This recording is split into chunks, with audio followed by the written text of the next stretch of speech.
Hello, everyone. Welcome to Rodney Veal's Inspired by podcast. We are coming to you live from Ed Dixon's Gallery. There I am, stumbling on words before I even start, but it's all good. We're at Dixon's Gallery, and we're super excited.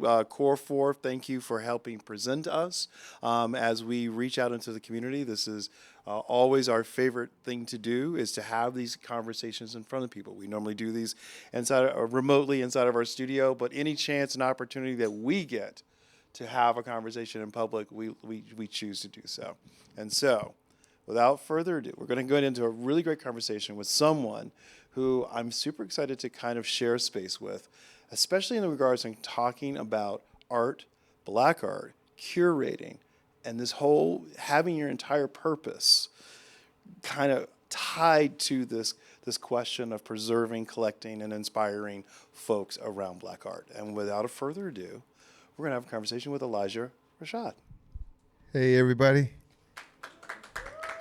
All right. For me, it's always about context, because we don't all come out of the womb excited about art. I mean, because that's how it works. But I'm very curious about what inspired you early on. Was it an early on response to art and art making? When did you first kind of realize art was going to be a part of your life and experience? Well, just like anyone else, you tend to follow those that are around you. My father, he had those things that were in his house, and my mother had things that were in the house that allow one to navigate toward. Some of it you guys might remember, some of it you might not. But who remember the African spoon and fork that would be on the wall, but that was made and carved, and nobody had two that seemed like they were the same. Those things, or who, I know, maybe, I'm telling my age, but who've ever seen the paintings that were so beautiful, but they were velvet? The velvet paintings. I think we've all seen those. We've all seen those. We know. So everyone has, a beginning, but some of those pieces began to be what transformed me to, I believe, what I am right now. And my father, he had a print. He wasn't a very wealthy man, but he had a print of Charles White. He had a Charles White print. Okay. I would just often look at it, and it was different. It had a man with a seashell that was over the top of his head, and it's like, wow, why did he do that? And which only allowed you to go and see someone else's art, and then you end up reading about it. So it just kind of starts it. And the fact that you started off with Charles White, I'm just going to go right there. I'm jealous. Well, in that regard. I started with the wooden spoon. Wooden spoons. We started with the wooden spoons. But Charles White, I mean, for those who don't know, Charles White as an artist, supreme on the West Coast of this country. I jokingly refer to him as the Bing Davis of the West Coast. I mean, I feel as though there were these African American artists who were in their communities, but in their state, they were just recognized for just truly being artistic geniuses. And the fact that he had prints that were inside people's homes, that just speaks volumes to this kind of network of art. And so, so you're seeing this, but are you seeing this as a living? I mean, let's be very clear. I mean, we as black people, there's a tendency for, we love what we love, but then it's like someone's going to have to pay the bills. Something has to pay the bills. So what, did you just go straight into art making, or curating and collecting? What was the pathway? Well, let's step it back a little bit, because one of the things, I didn't get a chance to articulate is one of the major draws were really a sitcom that came on TV. Good Times. Good Times. Remember Good Times? Oh, yes. Yeah. So that is kind of what made me appreciate Charles White, because I first saw Ernie Barnes, which I didn't know at the time. I thought I was seeing JJ's work. just like Oh. everybody else probably thought out there in TV land, with a bowl of cereal in one hand and, a Jet magazine in the other and a TV in front of it. This was, kind of The thing, not just for right? me, but for a lot of people. This was, the beginnings of what I became, and taking in those early Ernie Barnes images or JJ's, the different ones, and the Black Jesus.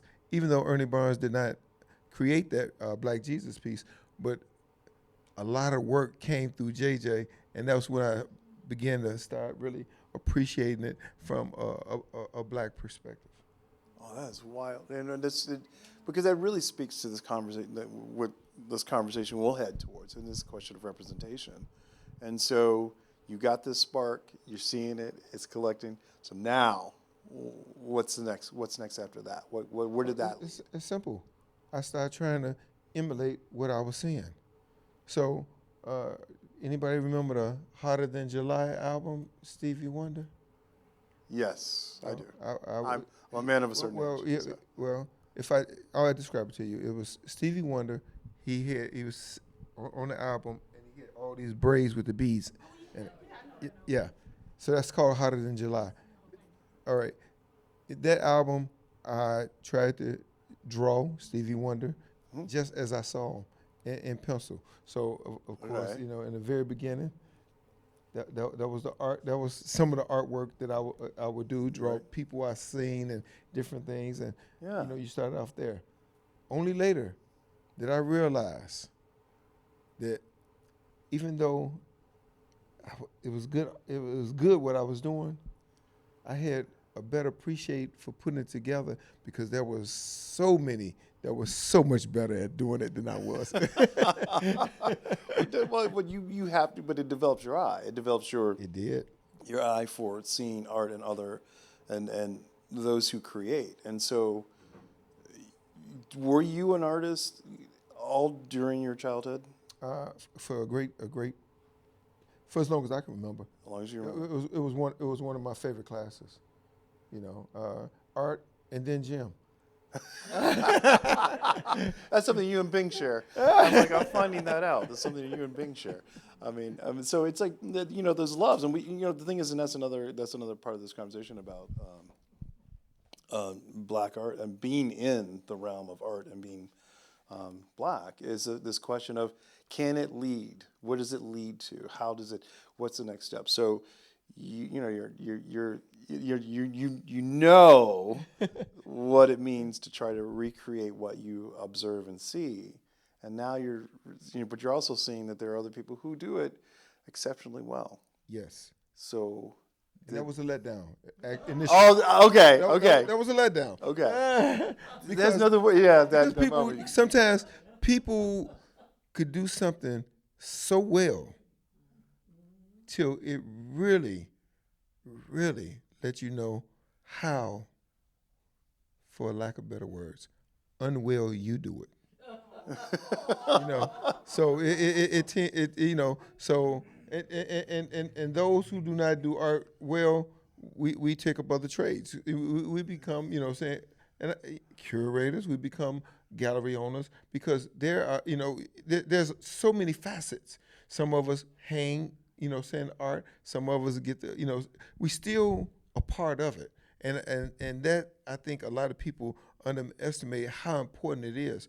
Trust me, there's a guy running around here right now who could not do art, and he is over museums. He's a director. There's many of them. As a matter of fact, it's almost all of them. That's a secret. No, you're letting the secrets out. I'm sorry. No, but it's a good secret because that is a question about the professionalism Yes. of the arts industry. Is that there are folks who are in charge that sometimes they put on a professional front, but they're not necessarily lovers of art, passionate, devoted to the concept of what the art means and represents, but they're in charge. So I'm just going.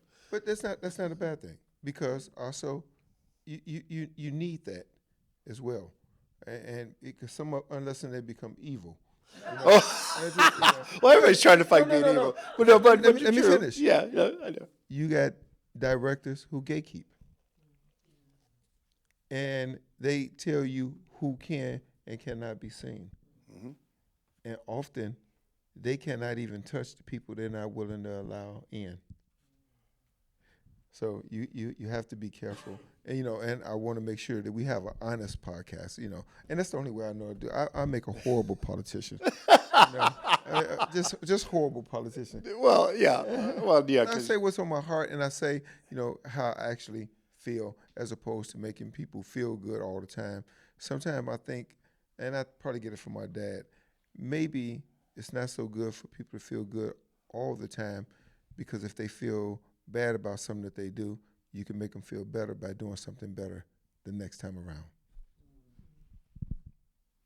that's only fair. I mean, it's honest. I mean, I love how you say honesty and politics, because that's the reason why I did not follow the poli sci degree, because it was just my heart wasn't in it. Truly was, my heart was not in it. And so let's talk about the fact that you've got an eye, and I know you have an eye. How you know I got an eye?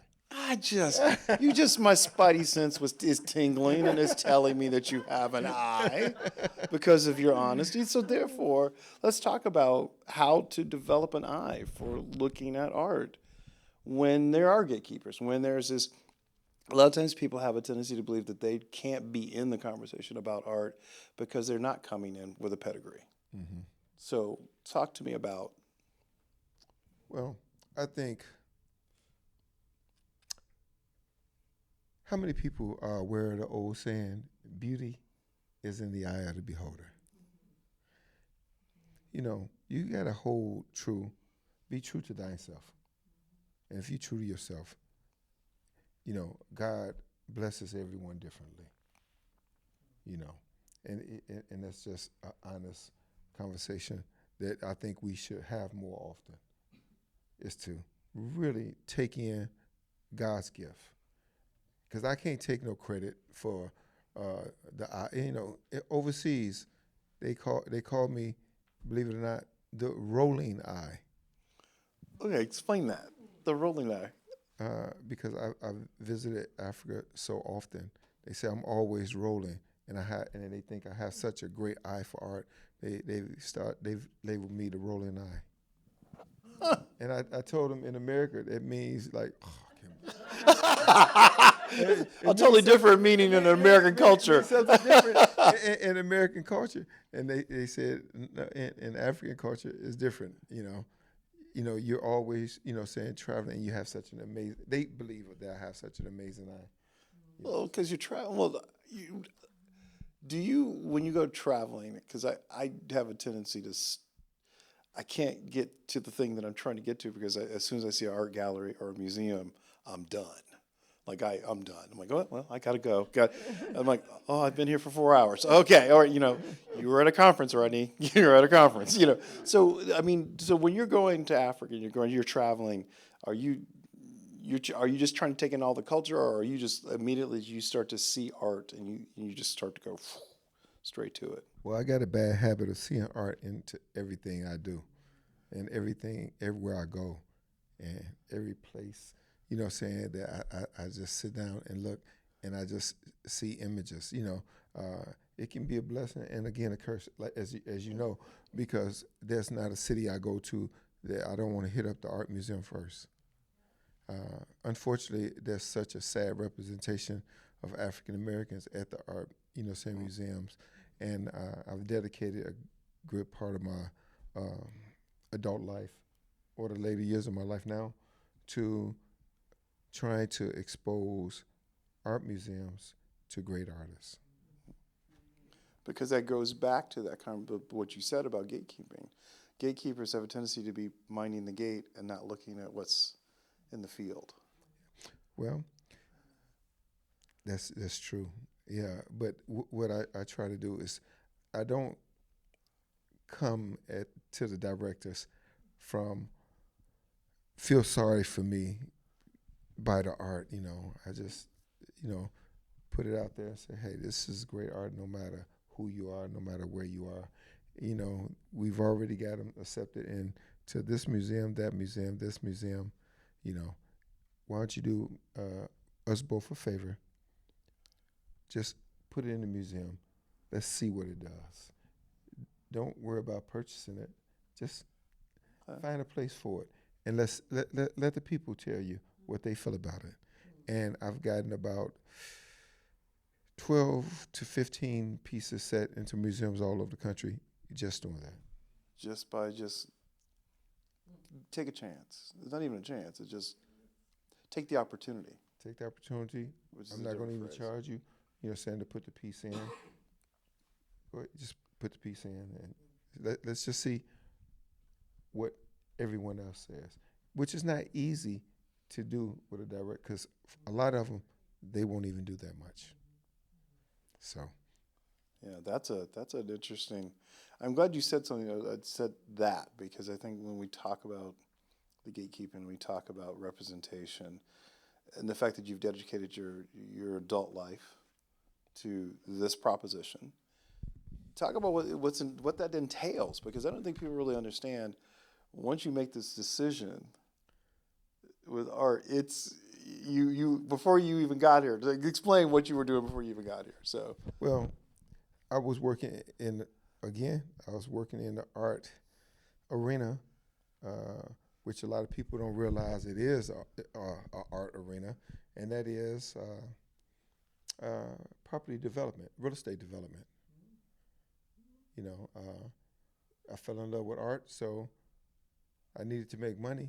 Couldn't make money with art right away, so I fell in love with architecture, which is art within itself. So that's how that started. That's how that started. That's how it goes in there. But you Sometimes it's very simple. Somebody it is. But you were packing up art to send somewhere. But talk about what someone who's doing this sort of curatorial process. If you're not a part of it, like you are part of the special committee with NAACP. We'll talk about that. Okay. But talk about what goes into curation, because a lot of people don't know what goes in. They think it's just, I hang a pretty picture, but there's far more than that. Well, yeah, what I try to do is not make things so complex that people lose interest in it. I try to break everything down to the simple nature of things, and I get that from my father. He says, you can explain how many miles Earth is from the sun, or you can just tell somebody it's very far away, and they'll get it either way. But if once you start trying to explain how many gallons of gas it will take you to get there and everything else, you sometimes lose the people, and I don't want to lose the people. Curation is as hard or as difficult as you want it to be, or it can be just as simple as you want it to be. If you love what you do, it's always simple. Mathematicians, no matter how difficult the problem is, it's always simple to a mathematician. And that's kind of how curation is as well to someone who does it. I made all kind of mistakes in the beginning. As a matter of fact, I probably made more mistakes at doing what I do than other people have ever even tried.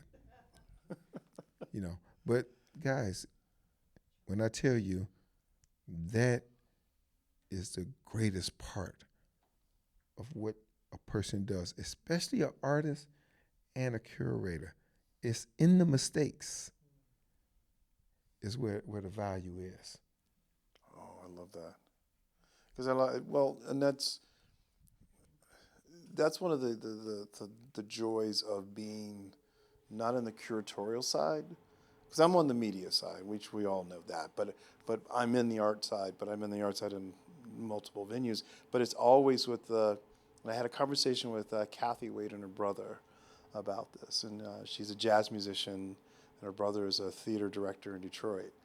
And we just it's the process. It's like being in the space, figuring it out. Mm. It's like, well, how are we going to do this? How am I going to lift you, get you down on the beat? Okay, then you're going to do, we're just in there. Dancers are talking it all through before you even get to the movement part, because I was a dancer for such a long time.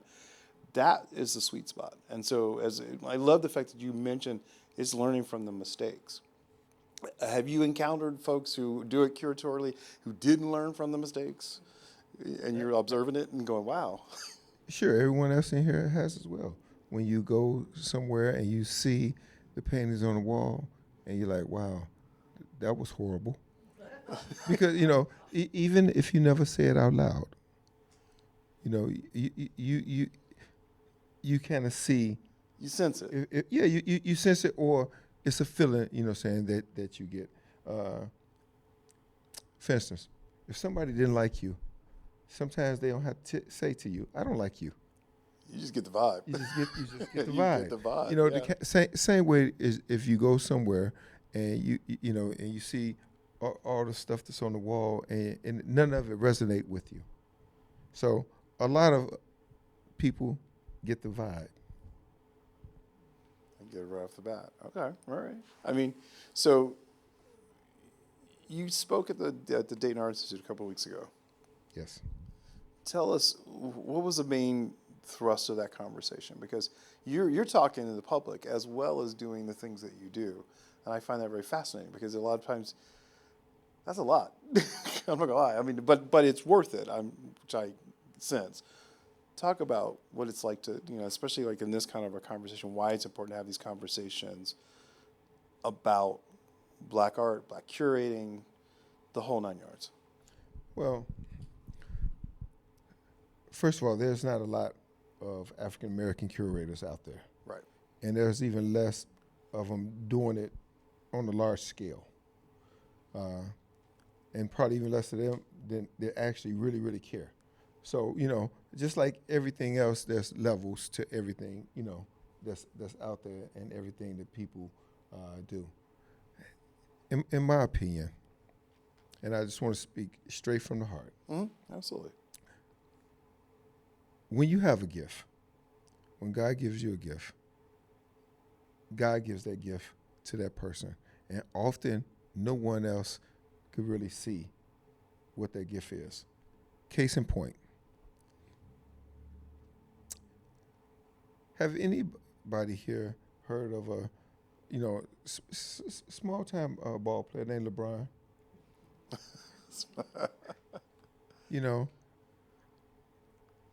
Nobody could have possibly thought that kid from Akron, Ohio, would have be even in the conversation at being the very best in the world. Could you imagine him as a kid looking up to Michael Jordan, and at some point, it could be a real debate at who is actually the best in the world? Wow. Yeah. Let me give you one. This probably not that big. Let's start out by this person didn't get a chance to go to major college, or really wasn't considered one of the best, and just kid, saying he barely made it to the league. Anybody ever heard of Steph Curry? Before Steph became great, Steph was not great, or not considered great. Sometimes practice do make perfection.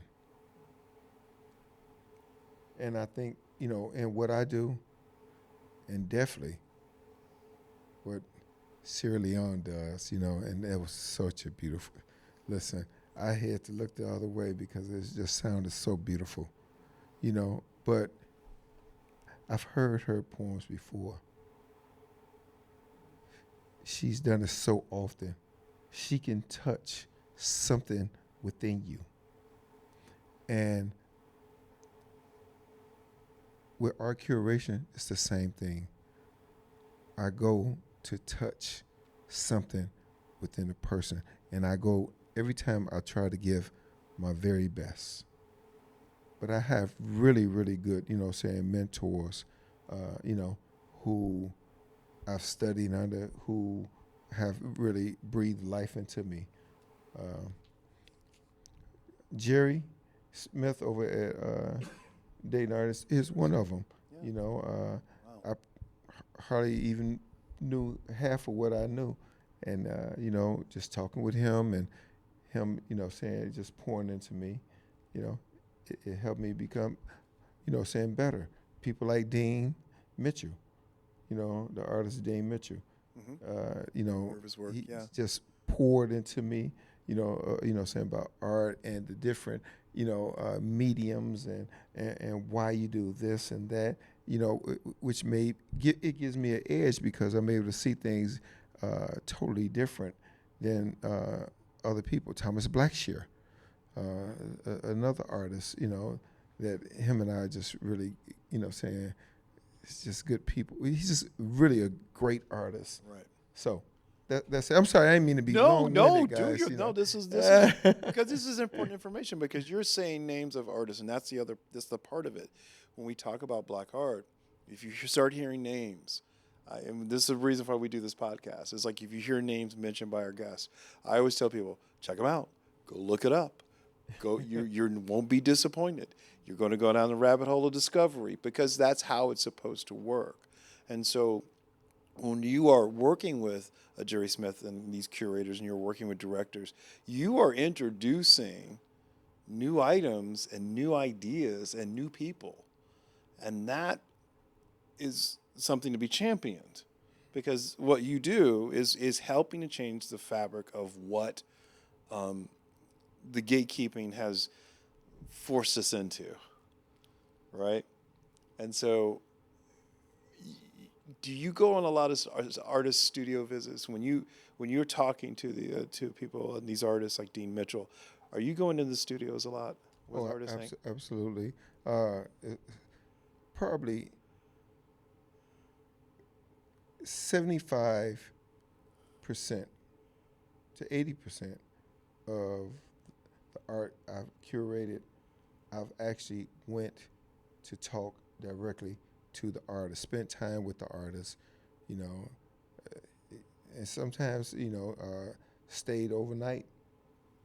With the artist, it's just the love of art for both people, and we just come together and just have real respect for one another. I love that.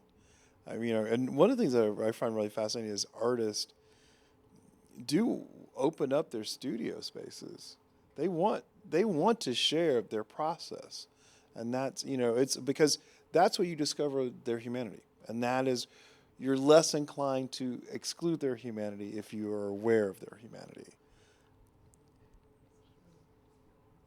So let's keep talking about art because I'm like, so you're, because you had me at Charles White. Once you said, oh, you have a Charles White figure, I was like, come on with this. I'm Bonnie Miles, Membership Coordinator of CET.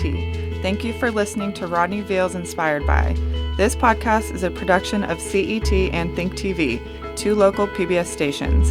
As PBS stations, the work we do online, on air, and in the community is supported by listeners like you. If you're enjoying the show and would like to support our work, please consider becoming a member at cetconnect.org or thinktv.org. Plus, when you sign up to donate at least $5 a month, you'll get access to special members-only streaming videos on the PBS app through Passport. Learn more at cetconnect.org or thinktv.org. If you're enjoying this conversation, The Art Show, also hosted by Rodney Veal, is available to stream anytime from anywhere on YouTube or the PBS app. So let's talk about like the notion of collecting art because you talked about architecture, property. You're a collector. Yes. Let's talk about collecting and collecting the why it is important to make the effort and to dispel some of the myths about collecting, especially art. That let's start off with, I can't afford to buy any of that stuff. Let's start there because it's kind of what my uncle said. I can't afford to buy any of that stuff. You can find art for as cheap as $50. Sometimes artwork is cheaper than buying a print out of the store. Once you start, be careful. Oh, Be careful. Be I'm careful what you laughing. ask for. Yeah. I liken it as a teenager experimenting. You know, hey, man, let's go over here. Hey, you ain't never smoked weed before? Oh, really? Come here, let me show you. So you try it. Be careful what you try, because you just might, That's our first piece of art. right, Doesn't you stop. just might fall in love with what you do, and art became my love. You know, it's second only to my wife, and I'm sure she feels as though it's my side chick. Art as a side chick. That has to be on a T-shirt. That I needs know, to be, right? You know, art is my side chick. Hey, I need to coin that. That's pretty. It's yours. It's yours. I'm all not right, taking it. It's all right, yours. all right. But yeah, but you talk about like $50. Like that thing about the art is everywhere. It is at the price of the affordability factor. Is it because the gatekeepers and the way the art world has situated itself is the belief that it's beyond our reach, or is it because people they that intimidation of it stops them from taking that first hit? Well, I think some of that, and also all of that. I don't think sometimes we, as let me rephrase that. Often, art museums are depicted as very staunch and very closed, and especially in African American household, you almost feel as if though you got to get dressed up in a tuxedo to just even go and walk through the museum. Right. You know, and that's dispel another. This is about myth breaking. It's about Buster. myth Let's go breaking. for it. Yeah. So that's one part of it. I just kind of want to go back 2 steps to just say, when you have something that you really, really is into, it's kind of, I like in art, is like if you're a foodie and you really, just love to try different foods, be careful of your cholesterol. Careful Be, with be, be, cholesterol. because there's what they say, yin and yang to everything. Mm-hmm. So you can go to the far left or to the far right, and you'll find yourself as it comes to art, that there's a huge range of things that you can fall in love with dealing in the art, and I find that once you fall in love, it's very difficult to unlove what you fall in love with, especially if it actually soothes your soul. Mm-hmm. And art tends to soothe my soul. I can look at something. Art can make me laugh. It can also make me cry. It's just the beauty of it. But to a foodie, it's the same thing. It can make a person, smile, and also if the food is horrible, it can make a person cry. Make them cry. Or they had tears of joy because it was, when it's just memorable both ways. And so, what's another myth about collecting that maybe people don't recognize or understand? That you need all the money right then, right there, in order to purchase it. And I'm on layaway plans. Hey, With some art. we have this gallery here, and people, often they don't know that, hey, the galleries, artists, they'll work with you. They want to see their work out there. So that, just because the work costs, let's say, $10,000, if you really, really love it, sometimes you can put down as low as $1,000 and just kind of work the payments over and over, and pretty soon you'll look up and you'll own it. And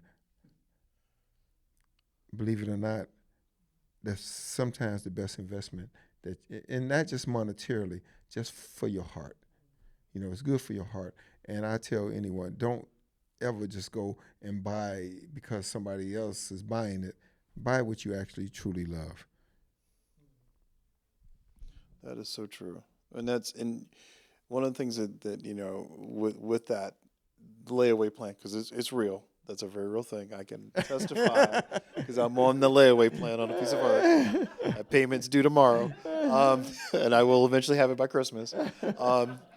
Because that, to your point, what you've underlined is it's important enough to me to soothe my soul, to be surrounded by art, to have it catches my eye, and I'm like, I can't let go of this idea of it. It needs to be there around me, and it may not even hang on the wall. It may be stacked up against the wall. But let's talk about what are some of the challenges when you love a piece of art. You've bought a $10,000 piece, and you probably have bought more than one $10,000 piece. I'm not going to pry into your business, but how do you store art? I mean, I got to ask this question for myself, because how do you store it? Well, there's companies that will store for you, and just like anything else, there's insurance companies that will allow you to pretty much just put things away, So that's typically how it's done in a controlled environment. And sometimes the best storage area is right on your wall where you can see it often. Stacked up against the wall, that's the thing. So one of the things we talked about before the podcast, and it is kind of, this is for the audience, is to talk about this notion of not falling asleep on the Midwest in regards to art. Let's talk about that. There's a lot of very, very talented artists in the Midwest. Right here from Dayton, Ohio, James Pate is one of those. James Pate, when I first seen his work, I literally probably bought 20 different pieces from James Pate, because the what he has and what goes into what he has. You can tell he paints with his heart. He really does paint with his heart, and he's one of the artists that right here from Dayton, Ohio, that I love. But there's many different art. Aaron Smith is another great artist. Right I have here.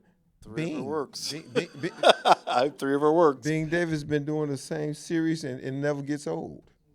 He's been doing the same series since '65 or earlier, and it never gets old.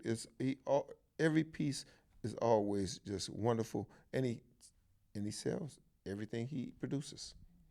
So it's out there. It's real about the Midwest. I say that a lot. I always tell people don't fall asleep on the Southwest Ohio, because we carry the state. I think we carry the state. Well, but just not even here. You got artists like Kevin Walk Williams. He's in Atlanta now, but he's from Chicago. He's the art, in my opinion. He's the artist. He's the artist that the artists look up to. Yeah. Okay. Yeah. So you have guys saying like that are really, really true to their craft. Robert B. Moore, who's out of Iowa, of all places. You don't. It's the Midwest, but you don't get many African American artists out of Iowa. So we're there in Iowa. So but he's a great artist. You have them all over the Midwest, and you got to be willing to look. Sometimes, and often, when you're in the business that we're in, which is the art business, you don't have to look very far. There are a lot of times those artists will come up on your radar. Mm-hmm. So how do we get people, for the audience, what's a tip for them to get their radar attuned? Find out what you love. Sometimes that'll do it for you. For instance, if you know you like red convertibles, guess what? Everywhere you look, you're going to see a red convertible where nobody else would ever see that red convertible. I didn't see any red convertible. I seen the blue F-150 pickup truck. What was it? Where's this record? Right. Like, how are you seeing this record? It was on the other side of the pickup truck. Did you not see it? I'm like, it's plain as day, right? Exactly. So, that's kind of, how it is. Once you find out what you love, you got to turn it over to the universe, because the universe will put whatever it is that you love directly in front of you. Well, we thank you for taking the time out to have this great conversation. Thank you. It's been a lot of fun. Oh, that's what we do at Inspired By. Because we want this information to be out there for people. So, from me, thank you. You're welcome. And I hope that I shed some light on some things. I know some of the things seem glossed over, but I did not want to come here and make things feel or appear to be overly technical. I kind of wanted to make it feel simple, because those are the things that make you want to do something. It's the reason why, the iPhones might not necessarily be the best or greatest phone in the world, but it sure is a lot simpler than some of the other phones. Yeah, Right. Simplicity, saying. Sometimes just make it simple. Sometimes, It's a simple thing. the KISS method. Keep it simple, sweetheart. Yes. Love it. So thank you. All right.